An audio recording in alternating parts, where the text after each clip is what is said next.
Senhoras e senhores, muito boa noite. Eu gostaria de desejar as boas-vindas a todos e todas os participantes dessa audiência pública virtual. Quero cumprimentar de forma muito especial aqui os meus colegas de mesa e também manifestar já a presença, o deputado federal Rogério Correia, de Minas Gerais, membro da Frente Parlamentar Mista em Defesa do Serviço Público, o Neto Puerta, presidente do Sinjusc, Geraldo Paes Pessoas, diretor do Sindreceita, a Juscelia Vargas, presidenta do Sindicato dos Servidores Municipais de Criciúma, o Matheus Graoski, presidente da Central dos Trabalhadores do Brasil de Santa Catarina, o Miguel Mário Napoli, coordenador regional sul do Sintrajusc, e o Ronaldo Goldinho, vice-presidente do Sindreceita, e o Luiz Carlos Vieira, representando o Sint. A Câmara Municipal de Criciúma realiza nessa noite audiência pública virtual com a finalidade de debater os impactos da reforma administrativa sobre a vida da população brasileira. Relembro que o instrumento da audiência pública está previsto nos artigos 213 e 214 do Regimento Interno do Poder Legislativo desse município, com a finalidade de possibilitar um debate primado pela transparência e, consequentemente, a concretização de uma democracia participativa, visando o esclarecimento de dúvidas e a sugestão de alternativas por parte dos cidadãos. Portanto, sejam todos bem-vindos e participem. Saliento que aquele que for fazer uso da palavra de forma virtual, favor habilitar seus microfones e sua câmera durante toda a sua fala. Quero, então, destacar que essa audiência também está sendo transmitida pelo canal do YouTube da Câmara de Vereadores de Criciúma, no perfil oficial, portanto, do Legislativo. Quero agora, para dar início à nossa audiência, tão logo que seja possível já, a gente compor a nossa mesa virtual, a nossa mesa, aliás, que está aqui presencial, mas seguindo todos os protocolos, com esse distanciamento também, segundo a própria vigilância sanitária permite. E, portanto, eu quero já passar a palavra para o Neto Puerta, presidente do Sinjusc, para poder fazer uma fala para a gente. Neto, tu tens pelo menos 10 minutos para poder nos explicar um pouquinho sobre os impactos da reforma administrativa, que também vem aí de encontro com uma discussão presente e importante para a nossa sociedade, principalmente levando em consideração a estabilidade do serviço público. Obrigada. Obrigado, Giovana. Obrigado a todos que nos acompanham. Boa noite a todos e todas. É muito importante a gente promover esses debates nos municípios. E eu vou apresentar alguns dados, até o pessoal que está com a minha apresentação pediria que pudesse colocar na tela, por favor. E a gente vai conseguir visualizar o porquê que é importante fazer essa discussão nos municípios. E a ideia justamente, consequentemente, a gente debater a reforma administrativa, a gente está debatendo o serviço público, e a gente não pode perder de vista grandes questões, E aquela que a gente tem trabalhado nas audiências públicas que a gente tem feito pelo Estado, que é que tipo de sociedade a gente quer construir, Eu acho que esse é a grande pergunta que a gente se faz quando a gente está diante de um projeto dessa magnitude. Eu vou esperar minha apresentação.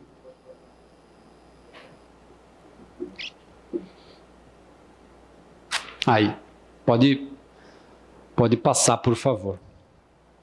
E aí eu trago aqui essa pergunta, E essa pergunta, nesse momento histórico que a gente está vivendo, ela traz uma dupla missão.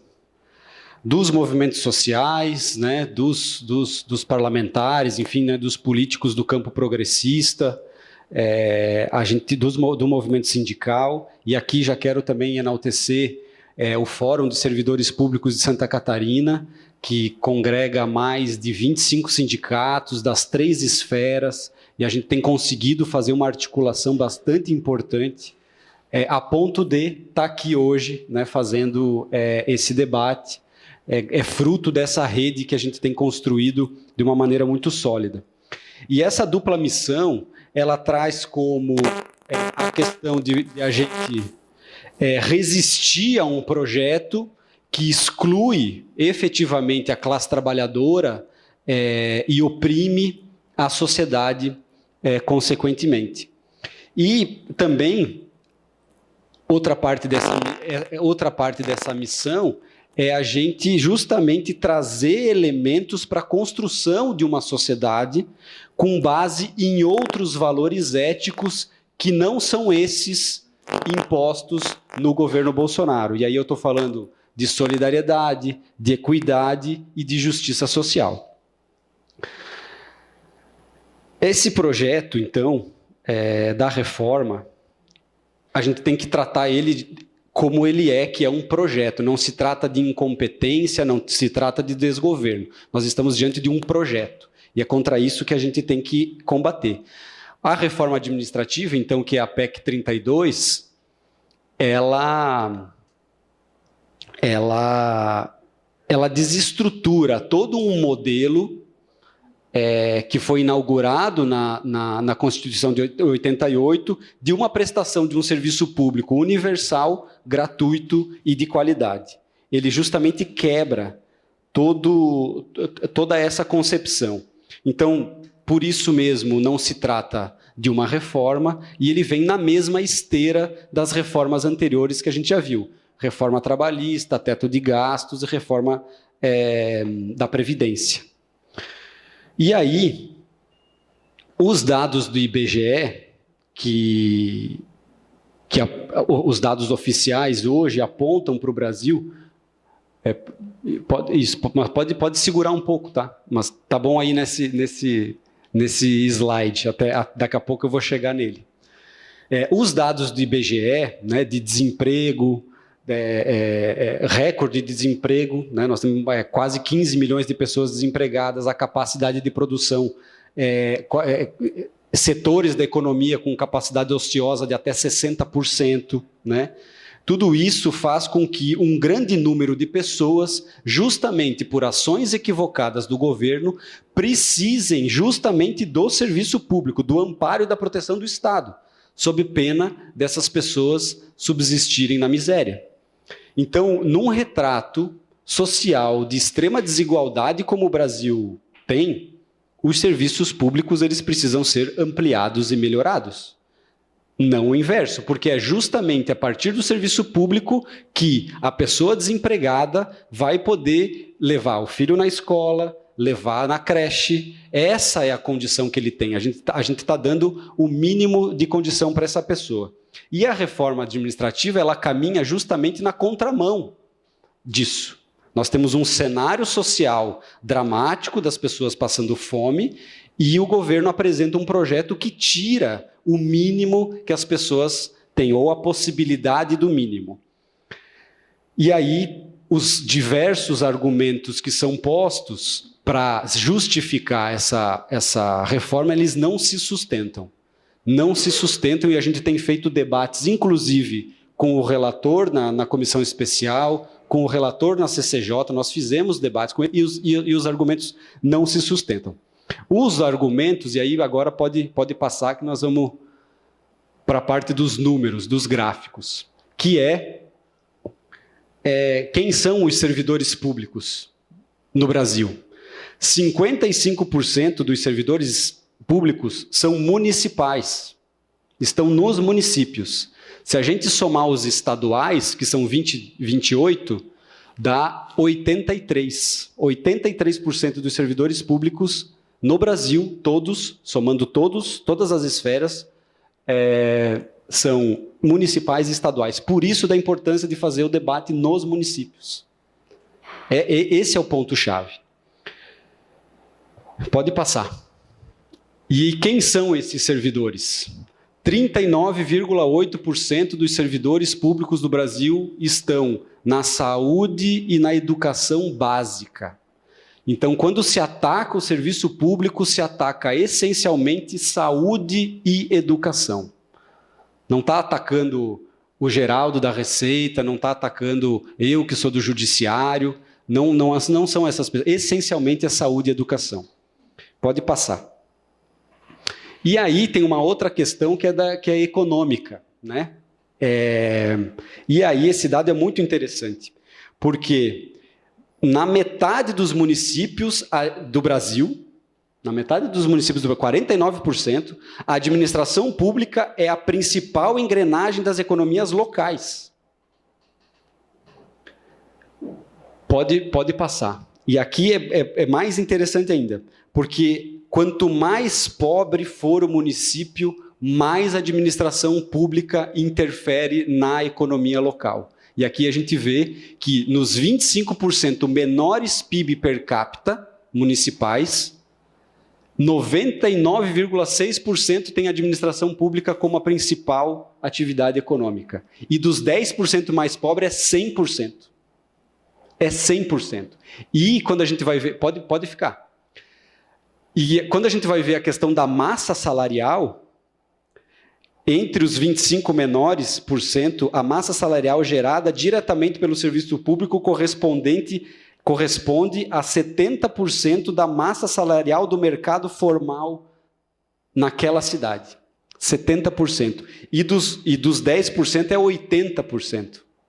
Então, isso significa que quando a gente está fazendo uma reforma desse nível, que quer desestruturar o serviço público, você está sim interferindo diretamente nas economias locais dos municípios. Isso é muito grave e quebra o argumento da economia, porque agora sim a coisa vai andar. Não, ao contrário. Os municípios, sobretudo os municípios mais pobres, vão sofrer diretamente com a reforma administrativa. Pode passar. E aí tem aquela outra falácia, né, que o serviço público servidor público é marajá. Ganha bem, trabalha pouco e ganha bem. Né? Essa é a lógica do que se prega. 53% ganha até 4 salários mínimos. Até 4 salários mínimos. São R$4.000. E aí a gente deixa a pergunta no ar, se ganhar hoje no Brasil R$4.000 é você ser marajá. Somente 3% dos servidores públicos no Brasil, 3%, ganha acima de 20 salários mínimos. Então veja que quando se fala em privilégio, acabar com o privilégio de quem? Do professor? Da enfermeira? Né? Que tipo de privilégio essas pessoas têm para trabalhar? As condições de trabalho que elas têm para trabalhar?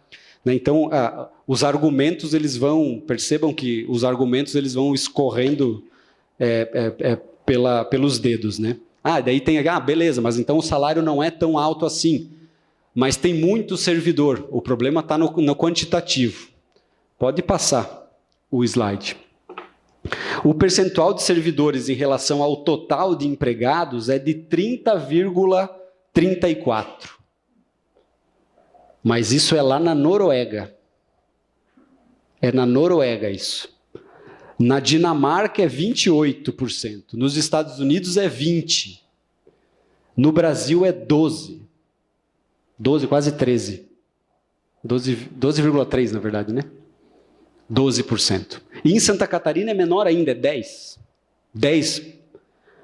Então, a cada mil pessoas ocupadas em Santa Catarina, 101 estão no serviço público.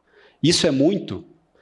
E aí a gente observa que não é muito porque a gente sabe a realidade de todo o serviço público. Falta gente. Falta no judiciário, falta na educação, falta na saúde, falta na receita, falta em todo lugar. No judiciário, especificamente, 10% do contingente está faltando. São 8.000 servidores no total e tem 800 vagas em aberto no judiciário. Então, falta gente. É uma falácia essa questão de que tem muito servidor público. Pode passar? E então a gente chega na dita reforma, especificamente nos artigos. Esse artigo 37A, e aí depois, teve uma semana que a gente fez audiência pública em 2 cidades, em Concórdia, na segunda-feira, era um relatório, passaram 7 relatórios para a gente chegar em Araranguá para fazer uma outra audiência pública.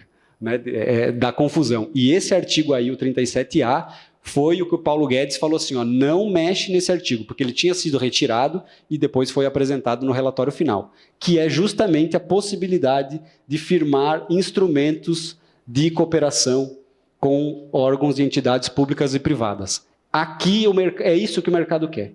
É aqui a terceirização e a possibilidade, e veja que o artigo, nem os parágrafos posteriores, não trazem nenhum tipo de exceção. Não tem nenhum tipo de exceção. Tudo pode ser privatizado, tudo pode ser entregue para a iniciativa privada. Então, esse é o artigo que fundamenta e instrumentaliza a mercantilização dos serviços públicos. E aí você torna saúde mercadoria, educação mercadoria, e é isso que eles querem. E aí vamos tomar por base a Prevent Senior, né? A gente quer que os hospitais se tornem a Prevent Senior e tratem a vida das pessoas como lucro, como mercadoria, né? Eu não gostaria que isso acontecesse. E a gente está aqui justamente para lutar contra esse tipo de questão. Pode passar. A amarração disso está na questão da contratação por prazo determinado. O Geraldo vai falar mais sobre isso, mas eu só estou trazendo o artigo para também mostrar que a gente não fica fantasiando e fazendo interpretação das coisas, né? Porque é literal, não precisa nem fazer exercício de interpretação. Está aqui, está escrito que possibilita, né, cria as normas para fazer a contratação por tempo determinado, e o tempo determinado é de 10 anos, é uma década. É uma década de um contrato temporário. Então, o Geraldo vai falar mais sobre isso depois. Pode passar. Outra questão está nessa relativização da estabilidade. Então, assim, eles trazem dizendo, não, o servidor é estável, mas, né, aí o mas, que relativiza a questão, a condição de estabilidade. E nesse momento, em relação à estabilidade, é bom a gente esclarecer para todo mundo que a estabilidade ela serve para defender a qualidade do serviço público e o interesse público no serviço prestado, e não para defender o servidor. Isso que é ponto fundamental, mesmo porque já existe dentro do direito administrativo possibilidades de você exonerar servidores que não atendem esses requisitos do interesse público. Diariamente, servidores públicos são exonerados por não atenderem esse requisito. Então, é uma mentira dizer que o servidor público não pode ser demitido. Sim, é demitido e isso acontece muitas vezes. Agora, o que a gente não pode é tornar a exceção do mau servidor como regra. E essa é a intenção. E além dessa questão da estabilidade, né, ela traz a questão, relativiza a partir, sobretudo, de duas questões, né, que é o resultado insatisfatório na avaliação de desempenho e, que também o Geraldo vai comentar depois, e essa questão da extinção do cargo por ele se tornar desnecessário ou obsoleto, que também é uma outra preocupação que a gente tem, e o Geraldo, a gente vai fazer a dobradinha aqui, dividindo o tempo, vai entrar um pouquinho mais nesse assunto. Pode passar, por favor. Aí, aqui a questão eu só trouxe um exemplo, tá? Em relação aos servidores da ativa, porque também isso é um outro discurso que o Darcy de Matos faz, o Arthur Maia faz. O Arthur Maia é o relator da CCJ, né? O Arthur Lira é o presidente da casa. O Arthur Maia fala, não vão ser atingidos. Eles vão ser atingidos e pode ser de várias formas. E eu só trouxe uma, que é a possibilidade da redução do salário. Está ali, está no artigo 169.1a, que diz da possibilidade de redução da jornada de trabalho com redução do salário em até 25%. Está aqui. Pode passar. E aqui, essa questão que também desmonta o argumento do fim do privilégio, né? Porque é justamente nesse artigo 247 que se excluiu uma série de categorias, né? E ali diz o Poder Judiciário, incluindo os oficiais de justiça. E aí eu sou técnico judiciário, né? Sou presidente do Sindicato dos Trabalhadores do Poder Judiciário, e nós estamos na PEC. Os oficiais de justiça fizeram uma movimentação paralela da qual nós condenamos e não nos vinculamos, inclusive, e se incluíram nessa questão do Poder Judiciário, porque quando fala Poder Judiciário, estamos falando exclusivamente dos magistrados, juízes e desembargadores. E aí os oficiais de justiça se inseriram nisso. E onde que está? Está no parágrafo 3º, quando diz ali, não se aplicará o disposto no caput a servidores cujas atribuições sejam complementares, acessórias, de suporte ou apoio às atividades nela referidas. Ou seja, técnico judiciário, né? Tá dentro, analista administrativo, esse pessoal todo entra na PEC. A mesma coisa vale para o Ministério Público, os membros do Ministério Público, procuradores e promotores estão fora, mas os servidores estão dentro, né? Isso é importante esclarecer. Então, a gente imagina essa PEC justamente como a fórmula da corrupção, que é algo que se fala aos quatro ventos que se quer acabar. Essa PEC ela favorece absolutamente a corrupção através do instrumento de cooperação interligado com a contratação temporária, né, esse contrato temporário, e a relativização da estabilidade. É a fórmula perfeita para aumentar a corrupção e não combater. Quem diz que quer combater a corrupção tem que votar contra essa PEC. Simples, tem que votar contra essa PEC se você diz que defende a corrupção, que você defende o combate à corrupção, né? Então, se você é contra a corrupção, você tem que ser contrário a essa PEC também. Pode passar. Então, finalizando, se a gente pretende uma sociedade minimamente justa, a gente não pode negar para as pessoas uma prestação básica, mínima, para uma vida digna das pessoas. E é curioso porque a gente está falando do mínimo. E essa PEC quer retirar o mínimo das pessoas. E a gente não pode achar isso normal, a gente não pode normalizar e achar que você tirar a escola, tirar a creche, tirar a possibilidade das pessoas ter um atendimento de saúde, isso seja uma coisa normal. Não é num país como o nosso. A nossa régua não pode ser uma situação local, inclusive analisar a PEC sob a ótica de Santa Catarina não é certo, muito menos sobre ótica de grupo de WhatsApp, que é o que muito acontece. O Brasil vive uma situação dramática e essa PEC ela aprofunda ainda mais. A gente tem usado uma frase que o serviço público é o patrimônio de quem não tem patrimônio. É a possibilidade de fazer de ter um mínimo. Então, é com isso que a gente luta, é por essas pessoas que a gente vem aqui batalhar. E, enfim, acho que era isso que eu tinha para dizer. Obrigado, e depois a gente pode conversar mais. Obrigada, Neto. Acho que é bem importante essas tuas considerações, primeiro pelas informações que tu trouxe, né? Eu acho que é dessas realidades locais que nos aproxima, inclusive, do impacto que isso vai ter na vida das pessoas e do quanto a reforma administrativa se evidencia como um grande projeto.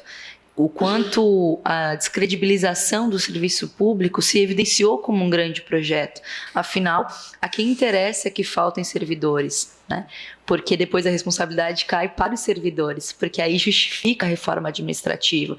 Mas eu acho que o ponto de vista que tu traz aqui é bastante científico. Eu acho que se isso não convencer as pessoas, nada mais convence. Afinal, num país em que a gente vive esses escândalos de corrupção, não somente evidenciados embaixo do nosso nariz, eu acho que é hora da gente dizer não a essas reformas que trouxeram aí impactos significativos na vida das pessoas. Quero passar a palavra agora para o Geraldo, que é diretor do Sim de Receita, para poder contribuir com a gente. Geraldo, tens 10 minutos.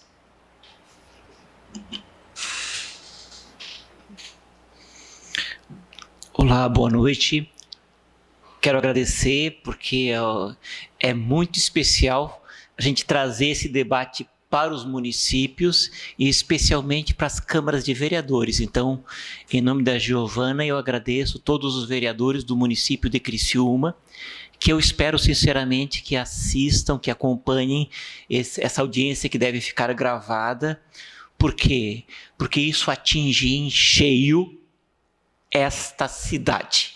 Quando se fala que o que se atinge é educação e saúde, não é propriamente o servidor público da educação e saúde, mas quem usa educação e saúde.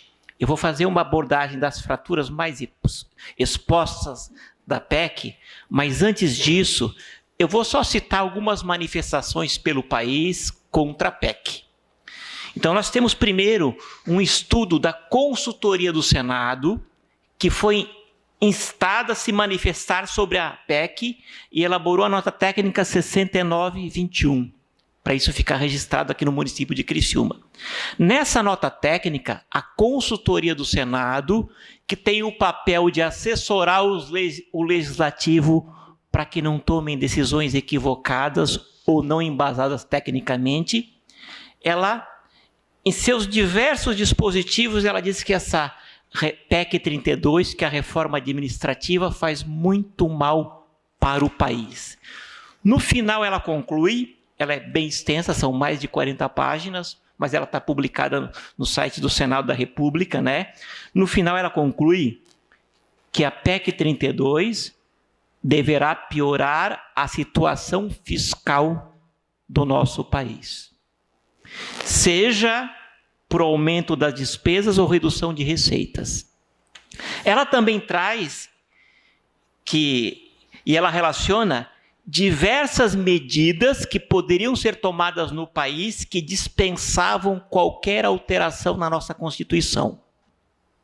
E ainda no texto da nota técnica, ela traz um estudo da Fiesp. Vejam bem, a Fiesp. O que a Fiesp diz? Que uma das medidas para se combater a corrupção no Brasil seria a eliminação das pessoas com vínculos precários com o serviço público. O que é isso? Terceirização. O lado que propõe a PEC, o mercado, através de seus representantes, ou seja, na cidade mais expressiva em população e econômica do país, ela elabora um estudo e diz que os vínculos precários, as terceirizações, contribuem para a corrupção no país. E a eliminação desses vínculos precários é que poderia nos levar para outro patamar. Temos a nota do Conselho Federal da OAB, que aí diz que compromete a independência técnica da carreira dos estados, precariza vínculos e não entrega nem modernização, nem eficiência e nem economia. E ela aumenta o patrimonialismo da administração pública. O que é patrimonialismo? O Estado tem dono. O Estado não é de todos. Ele tem dono, isso é patrimonialismo. Temos uma nota da CNBB que diz que a lógica da atual PEC pode tornar o Estado menos eficiente, mas para quê? Para promover bem-estar e justiça social. Temos uma recomendação do Conselho Nacional de Saúde, na mesma linha, que a PEC vai reduzir os serviços de saúde essenciais à vida e à saúde dos brasileiros em situação crônica, que representa uma quebra de contrato social do direito à cidadania assegurada na Constituição.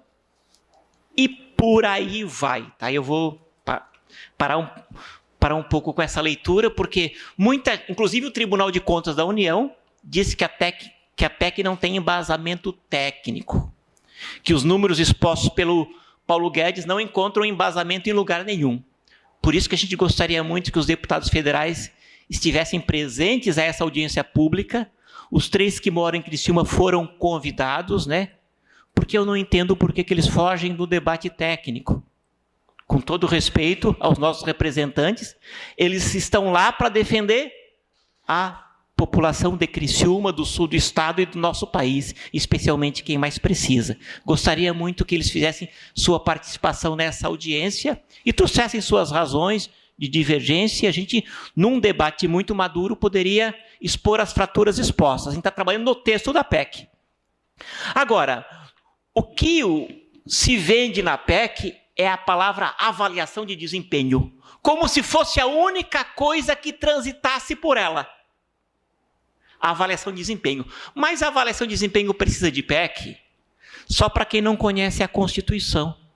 Lá no artigo 41, já está explícito que o servidor público pode ser demitido estável em razão de avaliação de desempenho deficiente. Basta só regulamentar, por lei complementar, que muitos lugares já têm, inclusive, suas avaliações. A União também tem. Se usa bem a ferramenta ou se não usa adequadamente, aí é um outro problema. Mas tu não precisa mexer na Constituição, destruir aquilo que foi construído com muito esmero para proteger quem precisa, porque quando você mexe na Constituição, você engessa o futuro. Então, através de lei, poderia tratar desse tema. E é o principal mote, é a principal coisa que vende como a principal qualidade dessa PEC. Não é porque não precisa de PEC para avaliação de desempenho. O que se quer, e aí o Neto muito bem colocou, e eu não vou me demorar muito, tá? É os contratos terceirizados, o artigo 37A. É usar espaço público para ganhar dinheiro. É isso que se quer. E aí a gente volta lá naquele estudo da Fiesp, a principal causa de corrupção, e a gente só resolveria ela eliminando esses contratos, esses vínculos precários. Então, para quem leu o artigo 37A, é a possibilidade de usar espaço público em contrato de cooperação para ganhar dinheiro privado. E o serviço público, aliás, passa a ser, a importância dele para quem precisa passa a ser o de menos. Temos contratos temporários em regime de direito administrativo por uma década, até 10 anos. O que é esse contrato temporário por 10 anos?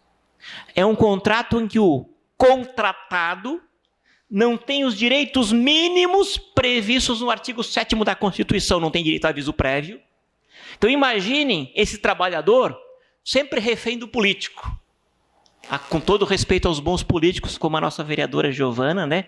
Mas sempre refém daquele governante de plantão, porque ele pode perder o emprego, ele não tem nem direito a aviso prévio. E essa situação precária se arrasta por 10 anos. E pior, um trabalhador que vai estar sempre no piso, porque é um contrato temporário, não vai ter carreira, não vai ter formação continuada para prestar o serviço que a sociedade merece. Vai ser o servidor, o contratado do político, do prefeito. Então, contrato temporário de 10 anos. Então, isso a gente denuncia. Demissão por desnecessidade / obsolescência. Isso aí é uma excrescência esquisita. Perdão, tá? Veja bem. Você terceiriza pelo 37A e com os contratos temporários. O que vai acontecer com os servidores permanentes? Serão desnecessários. Você terceiriza um posto de saúde ou uma escola pública. Como é que fica o quadro de professores? Passam a ser desnecessários. Então você já tem autorização constitucional para demitir eles. São desnecessários. Então, essas são algumas das questões, né, que eu gostaria de destacar muito para vocês, das fraturas mais expostas da PEC. Agora, o relator trouxe a figura do cargo exclusivo de Estado. Por que ele trouxe essa expressão cargo exclusivo de Estado? Porque a Constituição, no artigo 247, fala em cargos típicos de Estado. E a nossa grande briga no movimento sindical em defesa dos serviços públicos é considerar típico de Estado aquelas carreiras que promovem os direitos sociais, entre elas saúde e educação. Vendo que isso crescia em termos de simpatia dentro do Congresso, tá? Já vou terminar.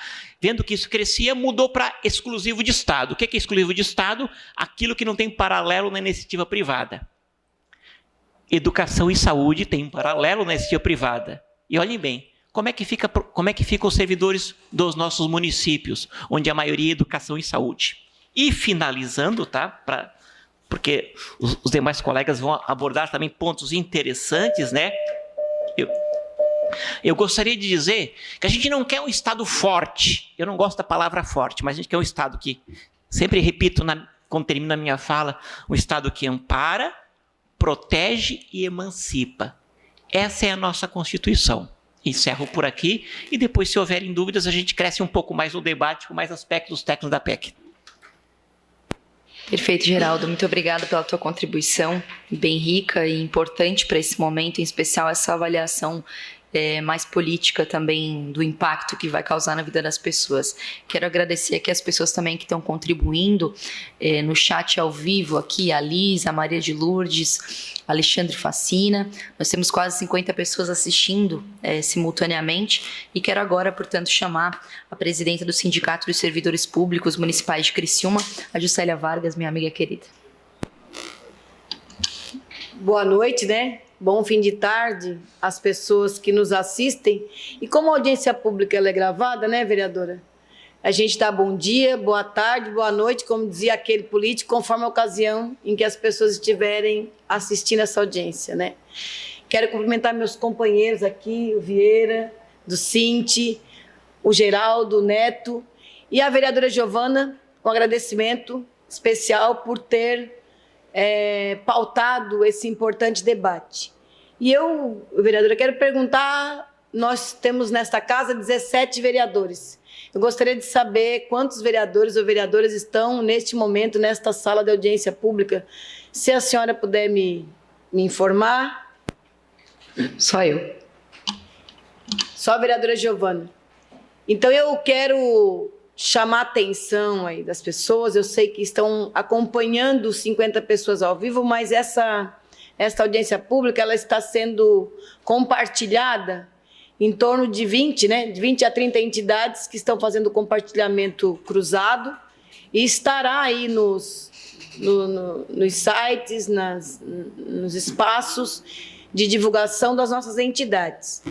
E eu quero chamar um pouco a atenção aqui dos nossos vereadores e vereadoras, que eu não acredito que no país que a gente está vivendo hoje exista uma pauta tão prioritária contra uma proposta de emenda constitucional que traz a mudança brusca das relações de trabalho, do serviço à população. Então, eu espero que eles tenham justificativa para não estarem aqui nessa audiência pública e que tenham na ponta da língua para explicar, e eu espero que o povo de Criciúma, em cada canto da nossa cidade, faça esta pergunta. Por que, vereadora Giovana, como chegam os políticos nos espaços de poder? Eles chegam através do voto. E qual é o papel desses eleitos e eleitas? Quando esses estão buscando o voto das pessoas, qual é a proposta que é levada às famílias, às pessoas? Do que o político fala para se comprometer e dizer que vai estar naquele espaço buscando o quê? E eu quero perguntar para qualquer pessoa que está me ouvindo, é sempre em cima, nós vamos proporcionar escola para os seus filhos. Nós vamos construir creche nesse bairro que não tem. Nós vamos trazer a estrada, nós vamos trazer a melhorar aqui o médico que não tem aqui, a unidade de saúde, nós vamos melhorar o atendimento, nós vamos fazer com que as pessoas tenham acesso. Todas as campanhas de quem quer estar no espaço de poder é a partir da oferta do serviço público, porque é aquilo que as pessoas mais precisam, da periferia, da classe trabalhadora. A mãe, para trabalhar no comércio, precisa da creche, o trabalhador, para trabalhar lá, para construir a estrada, precisa do transporte público. Então, tudo o que gera em torno das pessoas tem a ver com o serviço público, que a gente tem o direito de cidadania, que este serviço nos seja garantido pelo Estado. Então, neste momento, eu nunca vi uma falta de vergonha na cara tão grande de um governo ou de deputados e deputadas que têm coragem de pautar o fim do serviço público para o povo. É demais para a gente aceitar esse tipo de projeto de uma emenda na Constituição. Quando se faz reforma, essas reformas é para melhorar. Quando alguém faz uma reforma na sua casa, é para melhorar a sua casa. Não é para destruir a sua casa. E essa proposta de emenda, de mudar a Constituição, ela vem tirar o que é mais digno para o povo, que é o acesso à política pública. E eu convido as pessoas a me dizerem se tem... Aqui em Criciúma nós temos o transporte público, por exemplo, ele é terceirizado. Alguém é capaz de me dizer quanto é o gasto com o transporte público? Quanto é gasto? Quanto é arrecadado? O que é feito? Alguém tem condições, qualquer cidadão... Você tem, vereadora Giovana? É difícil porque ela é coordenada, comandada pelo setor privado, que faz e pergunta aos trabalhadores do transporte público da cidade de Criciúma qual é o salário, quais são as condições de trabalho. É terrível. Então é disso que nós estamos falando aqui, dessa proposta que vem da Constitucional. É você colocar o setor privado a se utilizar do dinheiro público para enriquecer alguns. Isso é uma vergonha. Então eu gostaria muito, eu estou entristecida com os vereadores e as vereadoras desta casa, que um curto espaço de tempo que eu passei por essa casa, eu disse nessa tribuna que se não for para sentar nessas cadeiras, para melhorar a vida das pessoas, não são dignos de sentar nessa cadeira. Então as cadeiras dos espaços públicos têm que sentar a bunda na cadeira, quem está ali, para melhorar a vida das pessoas que estão do outro lado. E é preciso tomar, eu gostaria de que todos os vereadores e vereadoras se apropriassem do que está escrito nessa PEC. E tomasse, por exemplo, o que já acontece na Prefeitura de Criciúma. Eu acabei de ir lá no portal da transparência aqui de Criciúma. Nós temos aqui 5.311 temporários, lá no portal. Contratados temporários. Se está certo ou não, porque até agora eu achei, Vieira, que não era isso tudo. Mas está lá, acabei de olhar.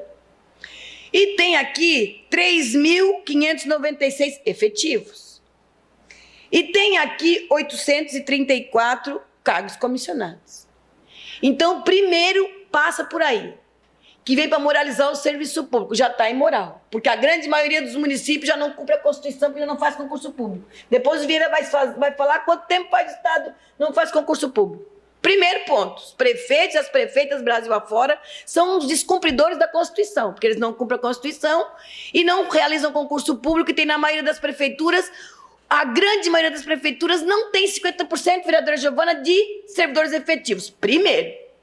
Portanto, cobrar um serviço de excelência, de qualidade, significa realizar concurso público, fazer formação continuada, fazer progressão a partir da formação acadêmica, formação continuada, da prestação de serviço, que é isso que preconiza a Constituição, de que está lá na unidade de saúde um médico, uma enfermeira, uma técnica, que quando vem a neta ou a bisneta da dona Maria Joana, aquele médico que era enfermeira vai saber que aquela criança tem que cuidar com a comida muito sal, porque toda a família é pertence. Isso significa vínculo, isso significa serviço prestado com continuidade, isso significa tratar o nosso povo com decência. E é isso que está na Constituição. Se cumprisse a Constituição, garantindo concurso público ou processo seletivo, o cargo comissionado ser aquilo que prevê os estatutos, nós com certeza estaríamos ainda em melhores condições do serviço público. Então isso é uma falácia, uma mentira. Que tem muito servidor público, o Neto, o Geraldo já disseram que é uma bobagem. Até porque, se tu precisa da creche, na unidade de saúde, não existe creche sem merendeira, sem professora, sem vigia. Não existe cuidado do patrimônio público sem os vigilantes. Todos eles são servidores públicos. Então é bobagem dizer que não precisa de servidor público, então não tem serviço. Sem servidor não tem serviço. Então nós precisamos o contrário, é investir, é fazer concurso público, é trabalhar com a população no investimento de condições decentes, estrutura para o nosso povo. Né? E mais, aqui em Criciúma nós temos um exemplo prático do que significa qualidade ou não. Há alguns anos, não sei se os companheiros sabem, mas nós temos um termo de ajustamento de conduta aqui na cidade de Criciúma, na educação, que há algum tempo, Vieira, você que também é professor, os professores de caráter temporário aqui, os que trabalham num ano não podem trabalhar no outro. Por quê? Porque a Prefeitura de Criciúma descumpre a Constituição, não realiza concurso público, e por não realizar concurso público foi autuada pelo Ministério Público. O Ministério Público colocou um termo de ajustamento de conduta e o Ministério Público não permite que os professores sejam contratados assim como querem agora, né? Aí eles querem abrir o trem da alegria. E aqui, então, isso sim, vereadora Giovana, é não primar pela qualidade da educação. Porque toda a formação que é dada por os professores no ano vai ter que repetir no ano seguinte, porque são outros professores. Como é que tu quer qualidade? Qualidade exige continuidade, exige aperfeiçoamento. Hoje eu estudo mais sobre matemática, depois a língua portuguesa, depois o conhecimento, ele se transforma, ele se multiplica. Nós precisamos estar em contínuo aprendizado, porque nós temos cientistas que produz novas ciências, produz novas tecnologias, e nós precisamos acompanhar. E para acompanhar, nós não podemos ter essa rotatividade, como quer essa gente maluca, doida, que não sabe nada de serviço público e que querem abrir a possibilidade do carguinho, sabe, vereador Giovana? Aquele, tem um jeitinho de botar meu filho aí na prefeitura? Eu voto no senhor, mas tem um jeitinho. Então eles querem institucionalizar o jeitinho para encher as prefeituras de cabide eleitoreiro, de cabo eleitoral. E é por isso que nós não vamos permitir. Por isso que aquele deputada Giovana de Sá, deputado Ricardo Guide e deputado Daniel Freitas, que são aqui do Sul, vocês têm a obrigação de votar contra essa PEC a favor do povo da região Sul. E se votarem, terão o movimento sindical fazendo esse trabalho, porque as pessoas lá na ponta, assim como vão fazer com os vereadores e as vereadoras aqui, que têm que se posicionar. Qual é a sua postura? Porque eles serão os cabos eleitorais do ano que vem. Obrigado pelo espaço e parabéns mais uma vez por essa importante audiência. Obrigada, Ju. É sempre muito potente e nos dá esperança te ouvir. Quero agora passar a palavra para o Luiz Carlos Vieira, representante do Sint. Tens até 5 minutos e depois a gente vai passar para os nossos companheiros aqui de forma virtual. Obrigado. Quero saudar aqui a vereadora Giovana, saudar cada um e cada uma que está nos acompanhando nas redes sociais, dizer que nós estamos, sim, bastante otimistas com relação à nossa luta contra a reforma administrativa, contra a PEC. Agradecer esse espaço e também agradecer os dados que aqui já foram apresentados, tanto pelo Neto, né, quanto pelo Geraldo. E dizer para Criciúma e todos aqueles que nos acompanham de outras cidades e do sul do estado, que nós teremos posição com relação à reforma administrativa. Por quê? Primeiro, que é uma reforma preconceituosa. Ela parte de pressupostos que não apresentam nenhuma evidência. O Geraldo trouxe ali vários relatos de várias instituições respeitadíssimas do Brasil, tá, que coloca essa relação com a reforma administrativa. Então, eu quero perguntar,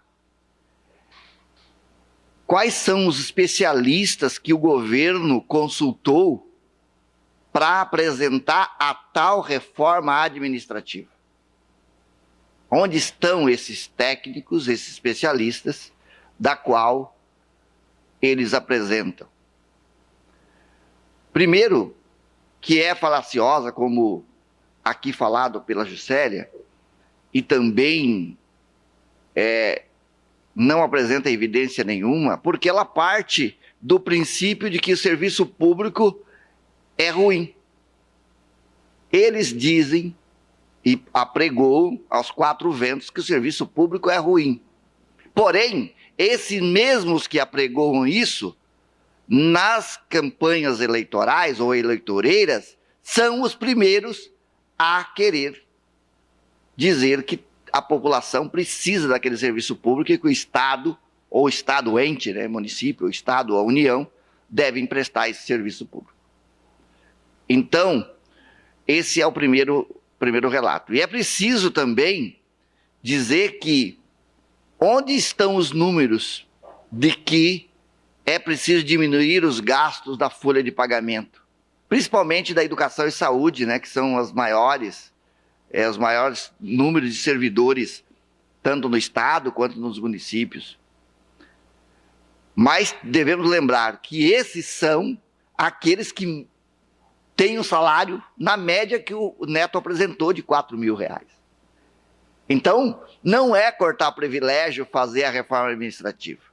Tá? Mas eu quero falar um pouco especificamente aqui da questão da educação, da qual também represento os trabalhadores de educação da rede pública estadual de Santa Catarina, o SINT. Por que ela ataca a educação? Primeiro, por causa da questão da eficiência. O governo diz que é necessário melhorar a eficiência dos servidores, dos professores. Porém, o governo ataca porque ele, primeiro, o governo de Santa Catarina não oferece uma formação adequada, continuada para o professor. Não oferece formação, não incentiva as pós-graduações, tanto de lato sensu quanto de estrito sensu, ou especialização, mestrado e doutorado. Não há incentivo. Então é fácil falar que o serviço público é ruim, mas em contrapartida eu não ofereço formação continuada, como a Juscelia falou. Se quer serviço público de qualidade, nós temos sim que também fazer isso. Ele fala em diminuir o número de servidores, como se manter o serviço público com menos pessoas, com mais serviço, isso vai manter a qualidade. É diante desse resultado que aqui estão os números do Fundeb, por exemplo, que de 2020, cada aluno custa R$ 3.349,56, ou seja, R$ 279 por mês, ou R$ 16 por dia. E que a alimentação escolar chega no máximo a R$ 1,07.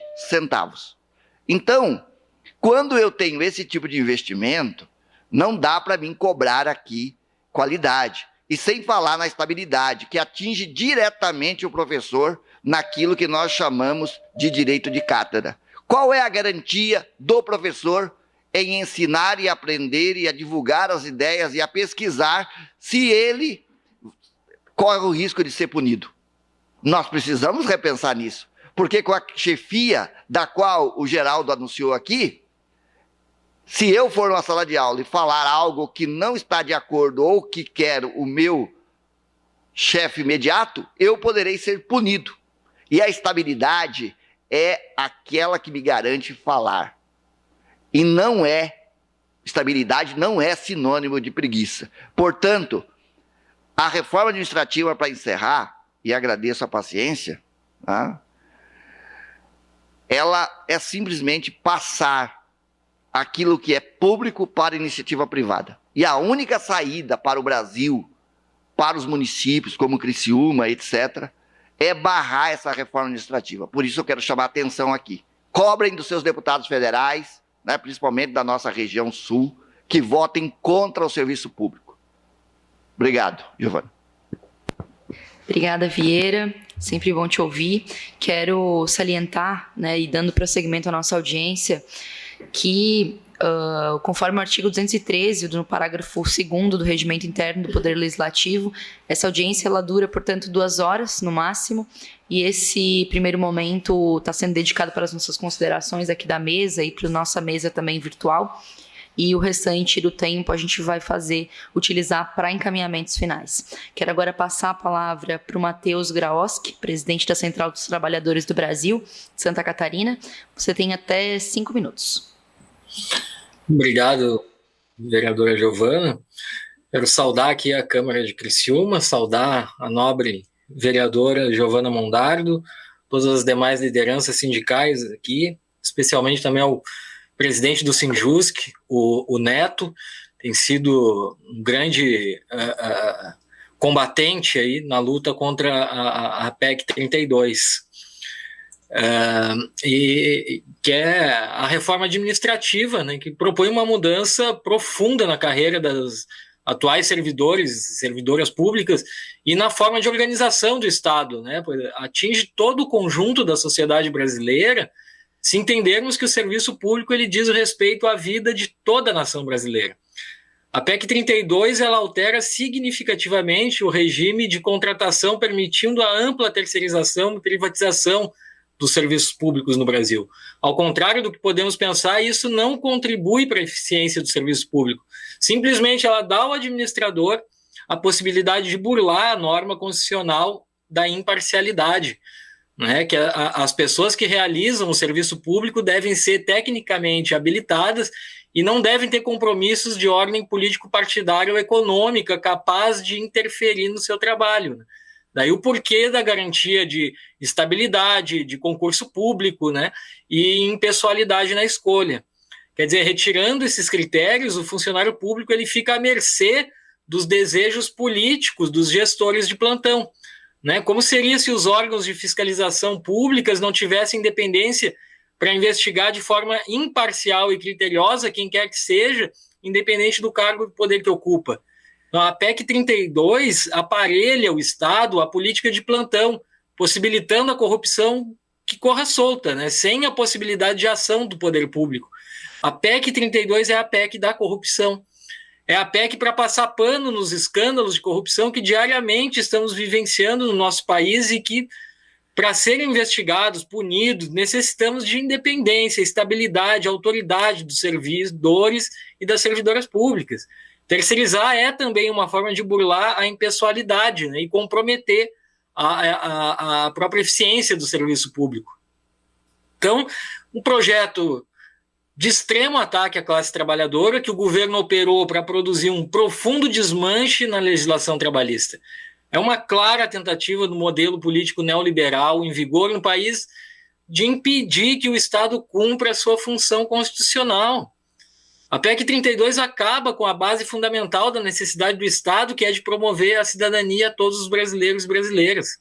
A PEC 32 ela se baseia na ideia de que a estabilidade do servidor público gera um servidor preguiçoso. Isso é nada mais falso que isso. Quer dizer, as servidoras e servidores trabalham muito. Na saúde, eles estão sujeitos ao regime de 12 horas e, por vezes, duplicam o turno.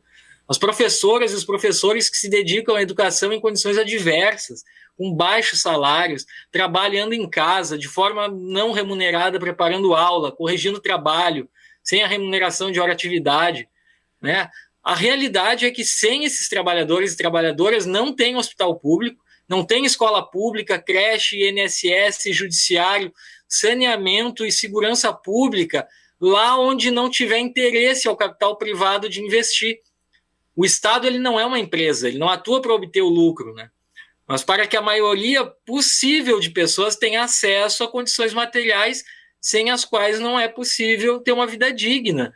A PEC 32, ela possibilita, também, mais perversa ainda, ela possibilita a redução de jornada e de salário dos servidores. O salário que é a condição básica para a sobrevivência. Reduzir ou congelar significa impor a quem vive do trabalho a perda de condição material de existência num país que hoje atinge níveis altíssimos de aumento de custo de vida. Todos nós estamos sentindo na pele, diariamente, a carestia na cesta básica, no preço dos combustíveis, gás de cozinha, tarifa de água e luz, demais artigos de primeira necessidade. A PEC 32 vem no mesmo tempo que o Brasil volta a ocupar o mapa da fome.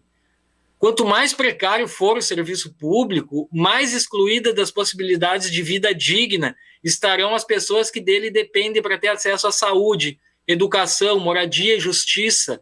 E quanto mais excluídas elas estiverem, mais frágil será a sociedade brasileira. Maiores serão os problemas cotidianos, ainda mais diante de uma crise política, econômica e sanitária que estamos vivendo. Então, para nós, da Central dos Trabalhadores e Trabalhadoras do Brasil de Santa Catarina, nós precisamos seguir mobilizados. A PEC 32 continua sendo assim, uma séria ameaça ao povo brasileiro.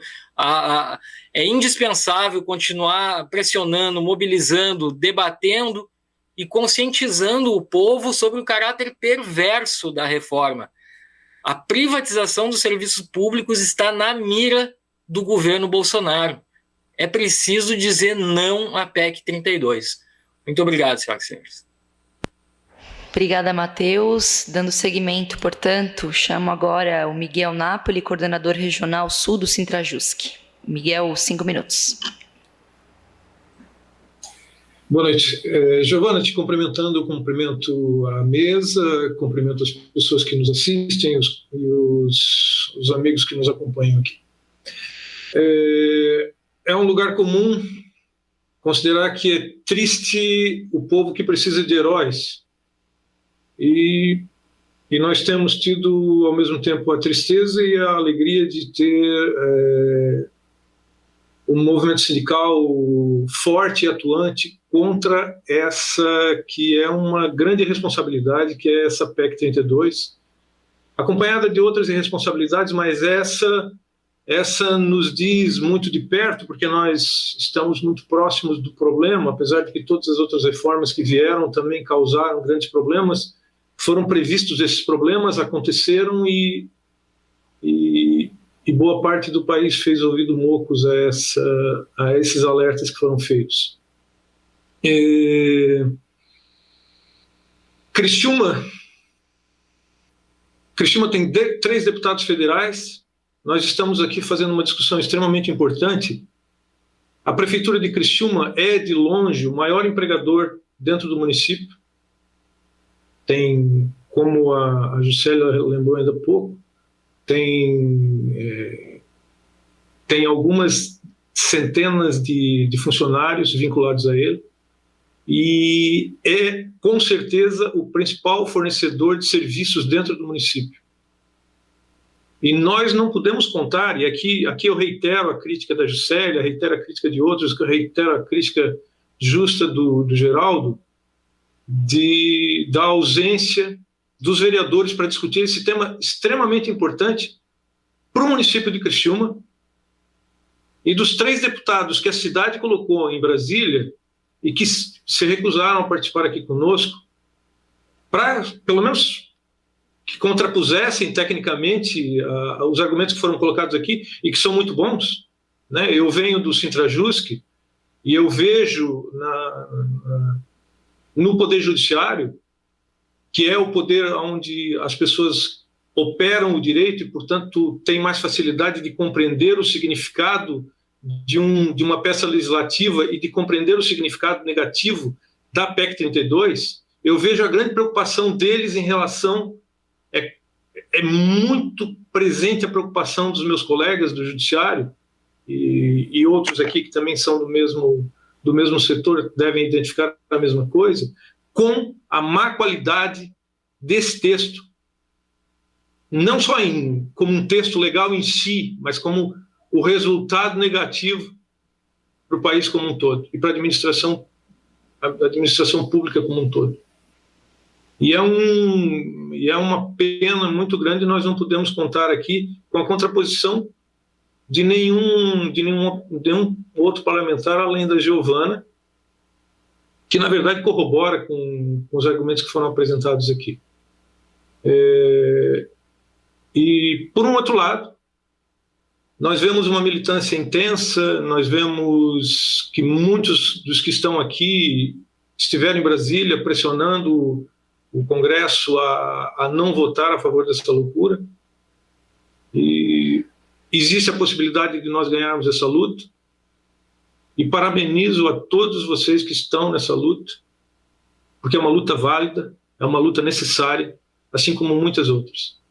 Quiçá um dia nós não precisemos sair tanto às ruas para ter bons resultados legislativos, mas nesse momento nós precisamos dessa atividade intensa, e que bom que estamos todos aqui fazendo essas atividades, estamos aqui nessa audiência pública discutindo esse tema tão relevante e ao mesmo tempo tendo tão pouco respaldo interno das autoridades que deveriam estar aqui secundando essa discussão, que é uma discussão fundamental para o serviço público e também para o país como um todo. Muito obrigado pela atenção. Muito obrigada, Miguel. Quero registrar aqui a presença, agora de maneira virtual, do vereador Osório Casagrande, que entrou agora há pouco, e passar a palavra para o Ronaldo Godinho, representante e vice-presidente do Sindi Receita, e em seguida passar para o vereador fazer as contribuições também, se achar pertinente. 5 minutos, Ronaldo.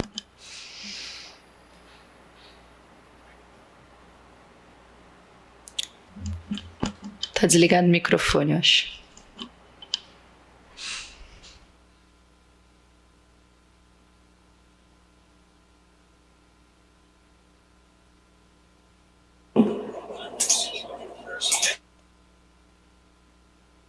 Alô?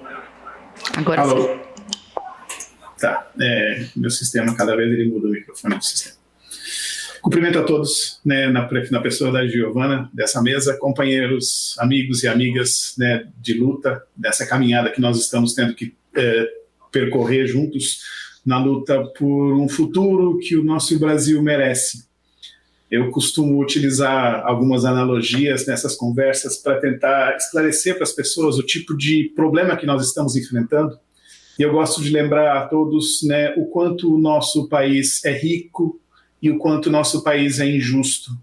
Nós somos um país onde foi dado de tudo, foi dado recursos naturais, foi dado energia, foi dado território, foi dado um povo maravilhoso. E, no entanto, nós vivemos desde o começo da nossa história em espasmos de democracia social e de democracia política. Nós ainda não conseguimos agarrar o país com as mãos e torná-lo nosso de verdade, para que a democracia cresça e que nós, enquanto sociedade, possamos crescer todos juntos, como parceiros dessa caminhada, cada um na sua trilha, cada um na sua escolha de vida, mas como parceiros dessa caminhada. Entre esses espasmos de democracia, nós fizemos lá em 1988 uma espécie de pacto social, onde nós colocamos representantes nossos, né, em uma Assembleia Constituinte, que nos entregou, em 1988, uma Constituição que nós nós a chamamos de Constituição Cidadã, porque ela apontou exatamente para o nosso futuro. E apontando para o nosso futuro, ela nos disse: vocês são todos iguais, vocês têm direitos àquilo que o Estado lhes deve, e que o brasileiro todo, né, deve contribuir para que esse futuro seja brilhante, que seja inclusivo e que seja oportunizado a todos, entregando para aqueles menos favorecidos o apoio maior, né, a mão estendida do Estado que representa a sociedade, levando aqueles serviços e aqueles recursos para a população mais carente, né, mas que todos nós trabalhemos juntos para construir esse país num futuro que todos nós queremos, para nós, para os nossos filhos, para os nossos netos. Daquela Constituição nós fizemos sair pontes e viadutos, que são as políticas públicas que nos levariam a esse futuro. Um futuro onde a educação seja de qualidade, que ela seja progressiva, que ela possa melhorar a vida de todos nós. A geração, e até mesmo dentro da nossa geração, nós possamos crescer como cidadãos brasileiros. Que a saúde seja aberta a todos, que ela seja universal, que ela seja perene, e que nós não precisemos ter medo de amanhã não ter o posto de saúde na esquina para atender o filho que ficou doente, para tomar a vacina que todos nós sofremos tantos nesses últimos meses, vimos tanta gente querida ir embora precocemente, porque de alguma forma nos foi negado um direito público. E nós precisamos que esses direitos públicos todos sejam amplos, universais e perenes. O que nós vemos hoje no Brasil é uma acusação infundada de que o serviço público é ruim. Não. Ruim são os gerentes que deixam essas pontes, esses viadutos, essas políticas públicas se estragarem, para que eles tenham um motivo para colocar a sua empreiteira para consertar a ponte, que eles tenham um motivo para colocar o seu administrador de pedágio para cobrar pelo serviço da ponte. E quando tudo parece ruim, se faz uma propaganda enorme, se convence as pessoas de que ruim é a ponte, e se simplesmente diz assim: povo, sai daí de lado da ponte porque eu vou derrubá-la, depois eu vou entregar para vocês algo melhor. Mas que algo melhor? Cadê o projeto? Não tem projeto. O que está posto nessa proposta de emenda à Constituição não tem melhoria proposta, não tem economia proposta, o TCU aponta isso. Não tem modernização, não tem aprimoramento. Ninguém vai ser melhor atendido se eu fechar o posto de saúde público da esquina e obrigar você a ser atendido numa clínica privada padrão Prevent Senior. Ninguém vai ser melhor atendido se eu pegar como aquele senhor idoso, não lembro de qual local aqui de Santa Catarina, que por uma doideira foi atendido de Covid em uma clínica particular e hoje a família deve R$2.800.000 para a clínica. Esse é o futuro que pessoas decidiram construir para a nossa sociedade sem se dispor a conversar com essa sociedade. Nós vemos como um exemplo dessa falta de diálogo que nós não temos os vereadores que deveriam todos estar aqui conversando conosco, que nós não vemos os nossos deputados federais que vão estar lá daqui a alguns dias, talvez votando essa PEC, sentando aqui conosco nesta plenária, nessa conversa, audiência pública, para discutir qual é o futuro que nós queremos para nós, para os nossos filhos. Será que aquelas pontes que a Constituição fez brotar lá atrás, em 1988, realmente precisariam estar sendo destruídas agora? E qual a intenção dessa destruição? Será que eu quero mesmo ver jogado no chão tudo que hoje sustenta as pessoas menos favorecidas, a creche que dá segurança para o trabalhador e para a trabalhadora poder cuidar da sua vida durante o dia, a escola dos filhos que vai construir a base do futuro de todos nós, a pesquisa científica, a medicina, a energia que nós estamos vendo sumir do nosso país, que sempre foi riquíssimo nisso, simplesmente porque alguém vai ganhar mais dinheiro privatizando essa energia. Nós construímos aquele pacto social em 1988 e não significa que ele não deva ser modernizado ou revisto quando necessário, mas modernizar, rever, reformar é sempre para melhorar. Eu não consigo admitir que o gerente de manutenção dessas pontes ou da minha casa possa, de repente, dizer assim, meu amigo povo, desculpe, a sua casa está com um vazamento na torneira do banheiro. Por favor, vá morar ali na rua um pouquinho, que eu vou demolir a sua casa e depois eu lhe entrego outra coisa no lugar. Que coisa é essa? Quem está me perguntando qual é a casa que eu quero? Qual é o futuro que eu quero para os meus filhos? Onde é que estão os parlamentares que deveriam estar aqui conversando conosco, perguntando para nós quais são os problemas ou quais são as qualidades? Onde é que estão os nossos representantes que deveriam debater qual é o futuro que eu quero para os meus filhos, que cada brasileiro quer, para que eles possam lá votar com a consciência tranquila e não com a consciência daqueles que vão, de repente, trazer uma obra bonitinha para a sua cidade, mas vão chegar lá e destruir o futuro das nossas crianças, dos nossos filhos, o futuro do nosso país. Essa é uma coisa que eu gosto muito de chamar a atenção. A responsabilidade dos nossos parlamentares e o futuro que nós queremos para nós. O que nós vamos construir? Vamos prestar muito atenção no que vai acontecer amanhã. Vamos prestar muito atenção dos nossos representantes e vamos cobrar deles. Primeiro, que votem corretamente. E se não votar corretamente, que lembrem que na eleição nós vamos cobrar isso deles e nós vamos votar corretamente. Isso é muito importante. Muito obrigado a todos. Desculpa ter me alongado. Obrigada, Godinho. Quero registrar também a presença agora do vereador Manuel Rosengue e quero passar a palavra, então, para os vereadores que se sentirem à vontade. Vereador Zairo, se quiser fazer alguma contribuição, tem até 5 minutos. Está com o microfone desligado, vereador.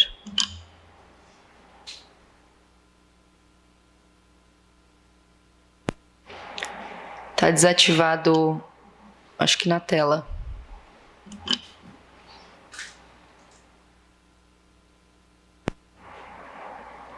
A gente não consegue te ouvir aqui, aparece que o microfone está desativado. Vereador Manuel, se quiser fazer alguma contribuição.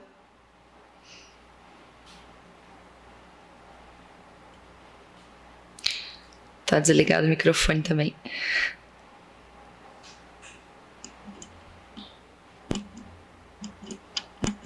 A gente não consegue ouvir vocês. Bom, do mesmo modo vão tentando aí ligar esses microfones para fazer a saudação aqui, se quiserem. E a gente vai partindo para os nossos encaminhamentos aqui finais, né, Geraldo?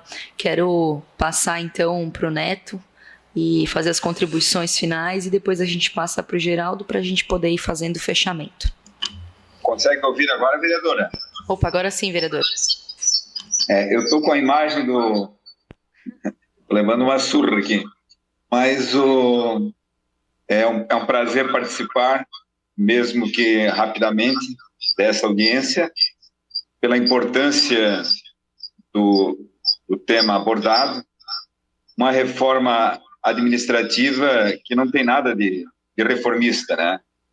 Ela tem objetivos claros, né, e definidos dentro de uma política global desse grupo perverso que assumiu o poder a nível nacional. Então, gostaria de saudar o meu colega Manuel Rosengue, que está aqui, né? Na verdade, a fragilização do serviço público, a desqualificação do serviço público, faz parte de uma estratégia maior, né, do Estado mínimo, do Estado que não tem compromisso com as maiorias e principalmente com o nosso povo, que hoje tanto sofre as consequências de uma falta de governo com esse olhar, mas que um governo que existe com um olhar bem claro, né, para aqueles que formataram essa concepção de governo. Então, nos colocarmos frontalmente contra mais este abuso do governo Bolsonaro. Estamos aí ombro a ombro, saudar a nossa colega Juscelia, que nos representa muito bem dentro dessa temática. Muito obrigado, vereadora Gimondara. Obrigada, vereador. Se o vereador Manuel Rosen quiser fazer suas considerações, uma saudação.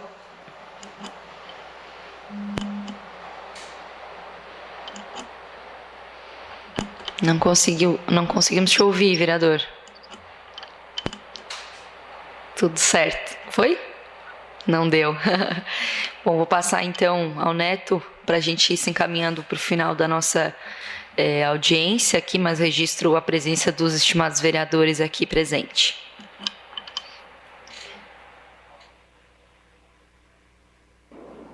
Alô.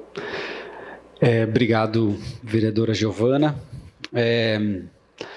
É muito bom a gente fazer esse debate, que bom, né, que tem pessoal, outros vereadores acompanhando, né, e o pessoal aí se mantendo firme assistindo a esse debate. E eu acho que é fundamental, de um modo geral, a gente estimular o debate em relação ao serviço público, né, e isso a gente pode fazer a gente pode continuar esse trabalho de debate aqui na Câmara de Vereadores de Criciúma, e a minha proposta é justamente que se construa na casa uma moção em defesa do serviço público ou contrária à PEC. Aí eu acho que, né, a casa pode construir, né? Eu acho que, inclusive, em Santa Catarina, a gente tem conseguido fazer essas moções, e são 34 até hoje, são 34 moções pelo Estado. Peguei a atualização agora com o Liseu ali da FETRAN, com o Alex, que é nosso assessor de imprensa, e é muito importante a gente fazer esse debate. E, sobretudo, isso é uma outra questão que a gente tem conversado com a Juscelia, que é, né, Juscelia, aquela nossa ideia que nós vamos fazer, que é fincar uma bandeira da importância do serviço público em cada local onde o serviço é prestado. Na creche, na escola, nos hospitais, para que quando esse local seja atacado, a própria população venha defender. E aí nós vamos com isso nós vamos estar num outro tipo de debate. Aí nós vamos fazer outro tipo de debate, né? Então, acho que queria deixar esse recado aqui e fazer essa proposta. Obrigado. Obrigada, Neto. Suas contribuições foram bem importantes essa noite. Quero passar, então, para o Geraldo, que a gente já combinou e, através do desenho de uma excelente moção, agora vamos na batalha de poder convencer os demais vereadores e colegas dessa casa. Passo agora para o Geraldo, fica à vontade. E é muito importante o papel dos vereadores em cada município catarinense. Isso tem ressonância no Congresso Nacional. Nós tivemos lá faz algumas semanas, né? E a gente vê como os parlamentares são sensíveis aos representantes municipais. Porque é aqui que o serviço público toca a vida das pessoas. Eu vou tomar a liberdade, que tem 2 questionamentos que eu estou acompanhando aqui pelo chat, e eu não vou deixar sem resposta, né? Tá, se não me engano, foi o Rafael que fez, então espero contemplá-lo, deve com certeza servidor público, e ele pergunta como fica a previdência dos servidores públicos. E aí eu respondo, com essa PEC vai ser tragédia à vista. Porque o que acontece? Quando você terceiriza tudo, quando você aposta nesses vínculos precários, contratos simplificados de 10 anos, essas pessoas não vão contribuir para o regime de previdência próprio dos municípios, uma parte expressiva dos municípios do país. O que vai acontecer com os aposentados que estão lá? Se vocês lembrarem, o texto da reforma da Previdência diz o seguinte: quando não houver equilíbrio financeiro, quem tem lá divide a conta. Então a gente vai ter inúmeros aposentados muito pobres, que vão ter reduções de 30%, 40%, 50% da remuneração. Porque hoje eu contribuo para quem está lá. Amanhã eu vou estar lá e alguém solidariamente vai entrar no mercado de trabalho e é bom que eu saia, porque eu tenho que abrir espaço para quem chega, é muito bom que eu saia, tá? E aí a pessoa vai contribuir. Se essa cadeia se quebrar, pela atual redação da reforma da Previdência, as aposentadorias vão ser miseráveis para todos os brasileiros em breve, né? Isso a gente vai sentir com as décadas, tá? E a gente vai ser parecido com outros países. Uma outra questão que está aqui é tentar achar por que existe o maior número de servidores públicos em outros países comparados ao Brasil.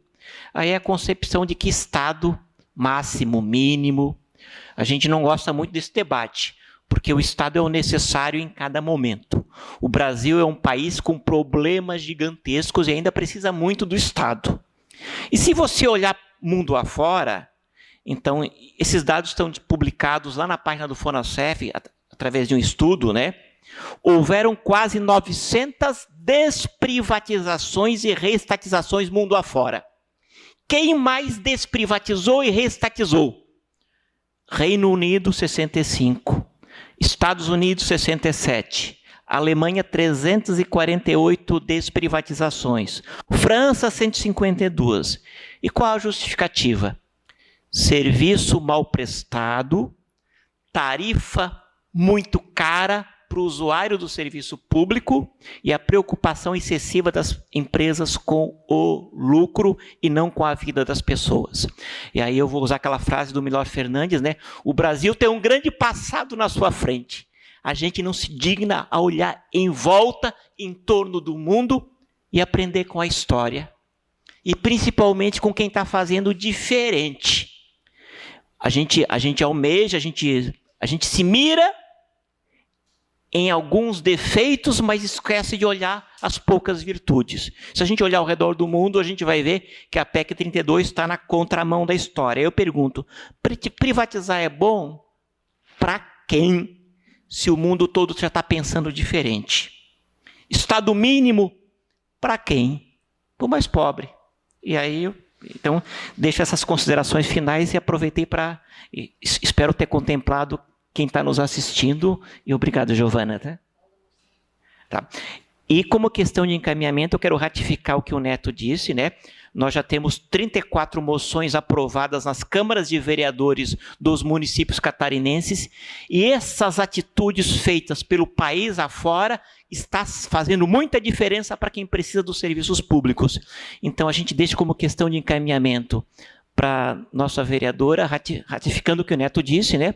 A aprovação de uma moção de apoio em defesa do serviço público para quem precisa dele. Vocês em Criciúma vão estar exercendo um belo papel. E aí, ouçam mais a Juscelia, ela está mais perto dos servidores públicos do município, que na minha visão, eu sou servidor federal, mas o servidor mais importante desse país está nos municípios, não está no governo federal, porque nós somos residuais, nós somos 12%. 88% são estaduais e municipais. E nós precisamos muito dos servidores municipais e estaduais, e os vereadores de Criciúma têm um dever com eles e com a população de Criciúma. Obrigado. Obrigada, Geraldo. Vamos fazer acontecer essa moção, então, né? Vamos reivindicar com os demais vereadores. Quero passar agora para a Juscelia e em seguida o Neto, para a gente encerrar. Então, vereadora, eu quero dizer que foi um importante debate, acho que a gente trouxe elementos bastante importantes aqui, que aqueles que não puderam estar aqui, que ouçam, né, as informações, e eu quero ressaltar 3 pontos aqui para ficar nesse final da minha fala. O primeiro é que, felizmente, infelizmente, mas todo político nesse tempo, não vou dizer 100%, mas 99% deles está pensando na eleição do ano que vem, 2022. Ou para eleger a si próprio, ou eleger alguém que de alguma forma lhe beneficie. Então essa é a tarefa da grande maioria, infelizmente, ou felizmente, sei lá, porque tem muitos bons também que estão nesse momento pensando na sua candidatura ou de alguma forma beneficiar-se, seja os que estão nas câmaras municipais, estadual ou federal. Mas vocês que estão nos acompanhando e todas as pessoas que tiveram a oportunidade de ouvir a nossa fala, não pode esquecer do seu poder. O seu poder individual e o seu poder coletivo a partir do seu núcleo familiar. Então o poder não está com eles, o poder está com as pessoas. Porque são as pessoas que estarão fazendo as suas escolhas. Então, prestem muita atenção na proposta de Estado e como começou o Neto. Que sociedade nós queremos? E para a sociedade que a gente quer, que tipo de político nos serve? Que tipo de parlamentar nos serve? Então, a partir daí, comecem. Por mais que a vida esteja difícil, por mais que a conjuntura agrave a situação financeira das nossas famílias, vamos compreender que esses espaços, eles modificam as nossas vidas para o bem ou para o mal. Haja visto essa proposta de emenda na Constituição. Mudar a Constituição é para garantir mais vida, mais saúde, mais educação, mais segurança, mais assistência. É para isso que a gente quer que eles mudem a Constituição, para o nosso bem, e não o contrário disso. Então, esse é um ponto que eu queria ressaltar e que as pessoas levassem bastante consideração a isso. Voto não se troca, não se vende. Se escolhe, se analisa e se faz porque depende a sua vida e a vida de quem está do seu lado. Segundo, é que a história cobra. E nós já vencemos momentos históricos do nosso país muito importantes. Pessoas não desistiram da luta no tempo da escravidão. Hoje, alguns insistem em querer nos mandar de volta para a senzala, mas a gente não vai, não. Não vai, não. Então, venceram a época da escravidão com muita luta, com muita organização. Ninguém deu nada, não. Foi muita gente lutando, se organizando, se instrumentalizando, criando armas para defesa, mas venceram. Estamos todos os dias lutando para manter essa liberdade e ampliá-la para todos e todas. Vencemos um tempo de ditadura. Se homens e mulheres tivessem desistido de nós, não tivessem organizado para a rua, fazer material na noite, né? Colocar nos postes para poder ter a comunicação com o povo, que não tinha como comunicar. Se tivessem desistido, ter medo da morte, da vida, nós talvez não estivéssemos aqui hoje, vereadora Giovana. Mas não desistiram da gente, não. Não desistiram da luta. Foram, se organizaram e passaram. Estamos num tempo difícil, tempo de ataque de tudo que é lado. E eu quero chamar a atenção aqui aos vereadores e as vereadoras que amanhã vão estar lá ouvindo o prefeito Clédio Salvário, que vai estar trazendo outra proposta para o servidor público dessa cidade. Pare de fazer projeto para mexer com a nossa vida sem ouvir a gente, poxa. Para de fazer projeto para mudar, para mexer na vida de servidor público da cidade de Criciúma sem ouvir o servidor público da cidade de Criciúma.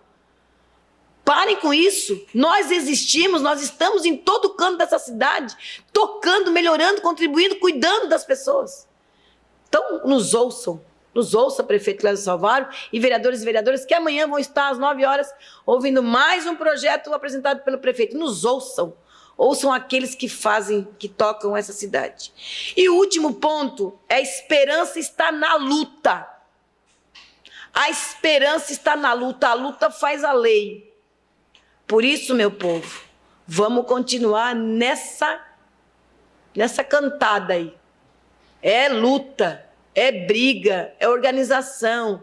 A classe trabalhadora produz a riqueza desse país. Portanto, vamos fazer nos ouvirem de uma forma ou de outra. E não é ameaça, é uma promessa.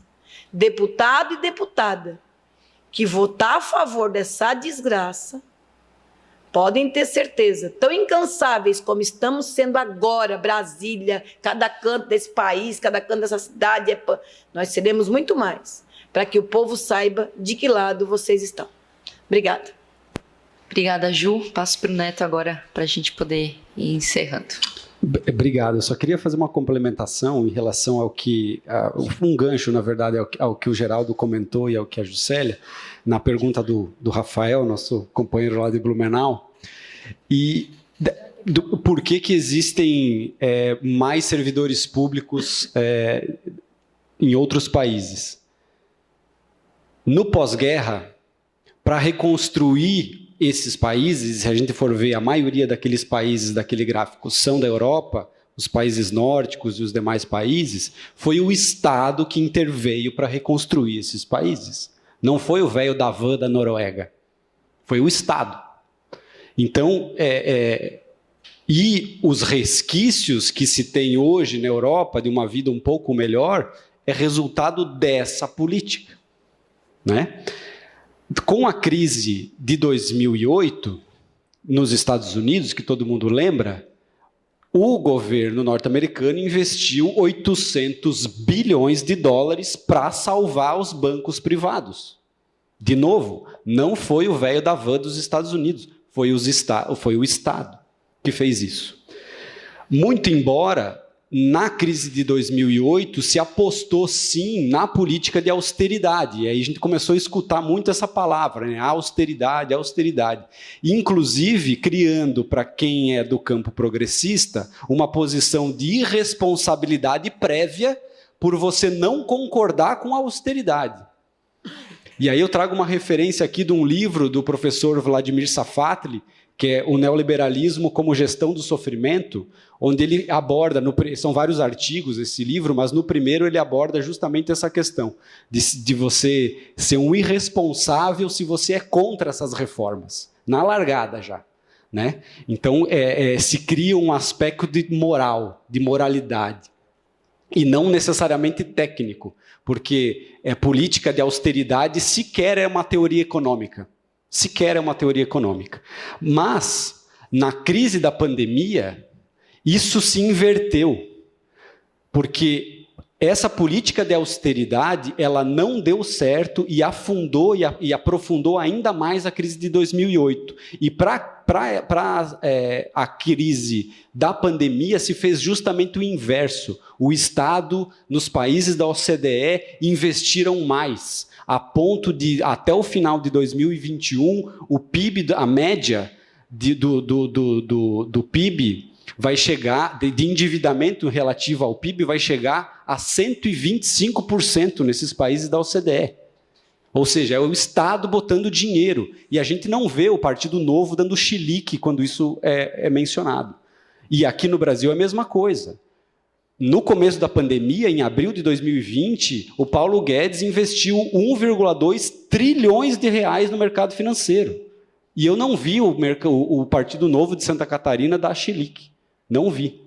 Porque é a intervenção do Estado para favorecer a economia e realavancar as possibilidades. Então, existe um falso debate em relação a essa questão de não investimento ou não, o Estado não gastar dinheiro para determinadas coisas e passar isso para a iniciativa privada. No capitalismo, o Estado sempre interveio. A questão real é em favor de quem? Essa é a questão real. E aqui a reforma administrativa passa a favorecer muito claramente, muito nitidamente, a iniciativa privada. Se pega o dinheiro do Estado e dá para a iniciativa privada em detrimento da população. Era isso que eu queria acrescentar. Obrigado. Obrigada, Neto. Me chamou a atenção, principalmente na tua apresentação, que o nível, né, recomendado pela própria OCDE é de 17% de servidores públicos, né, e a gente tem aqui 12%. Então, isso já mostra um pouco de como a gente trata o serviço público em Criciúma, no Brasil, né? Criciúma também, né, Ju? Eu quero agora passar para o Vieira para fazer a contribuição e depois 30 segundinhos para o Geraldo, o que ele me pediu. Obrigado, Giovana. É só na verdade, é um apelo, né? É um apelo que a gente tem que fazer e vale a pena a gente repetir aqui. Para todos e todas que nos acompanham. Né? Que se nós temos condições, sim, de derrotar essa PEC 32 da reforma administrativa. Por isso, o apelo que eu faço é que todos os servidores públicos continuem discutindo essas questões aqui colocadas e muitas delas que necessitam de maior aprofundamento, né, que possam estar discutindo nos seus locais de trabalho, que busquem as suas entidades, os sindicatos e todos aqueles que defendem o serviço público realmente de qualidade, não apenas no discurso, né, e que busquem os sindicatos. Aqui em Criciúma, né, nós temos boas representações, já levantadas pelo Geraldo, a Juscelia, dos municipários, em outros municípios aqui da região, façam esse debate, provoquem os vereadores a fazer o debate, contem conosco para poder fazer o debate também e ajudar a mobilizar. Sabemos que só assim nós conseguiremos derrotar essa PEC que irá tirar, com certeza, se aprovada, os mínimos ainda direito que nós temos depois de todas as outras PECs e reformas que já foram feitas no Brasil. Nós não precisamos de mais essa. Obrigado, Giovana.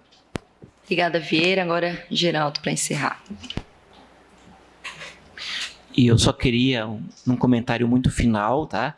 Porque a gente abre todos os jornais da semana passada para cá e tem a manchete: Arthur Lira vai distribuir emendas parlamentares para aprovar a reforma administrativa.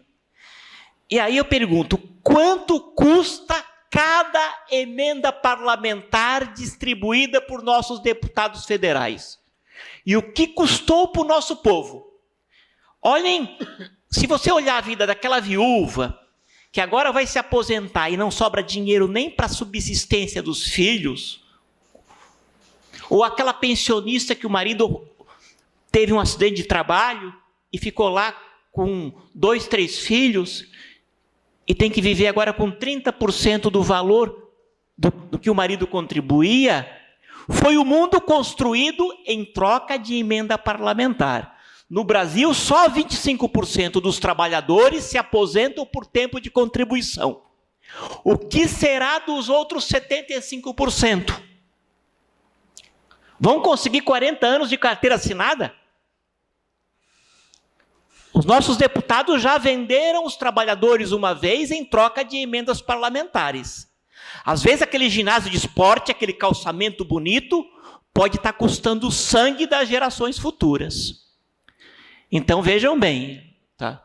Quando ele for para a rádio distribuir, vim trazer uma emenda parlamentar, tem que abrir o jornal e ver o que isso custou para o povo. O que isso está custando para as pessoas. Esse é o comentário final, porque também é uma espécie de corrupção, querer cooptar a consciência dos nossos representantes por dinheiro. Obrigada, Geraldo. Quero agora agradecer a participação de todos aqui, Neto, Geraldo, Juscelia, Vieira, todos os nossos participantes também de maneira virtual, em especial os vereadores, Airo Casagrande, Manuel Rosengue, Miguel, Matheus, Ronaldo, Godinho.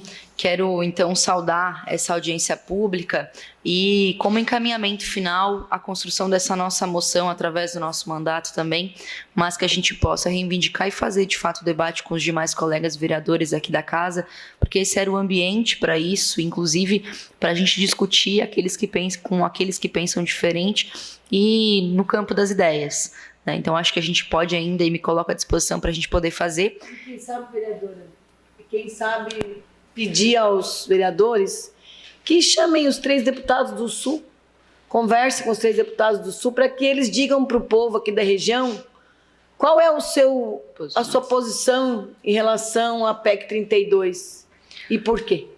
Com certeza, bem importante para a gente saber, inclusive, o posicionamento dos nossos deputados, em especial porque Criciúma possui 3 deputados federais e certamente eles precisam ter noção do quanto a reforma administrativa vai impactar na vida das pessoas.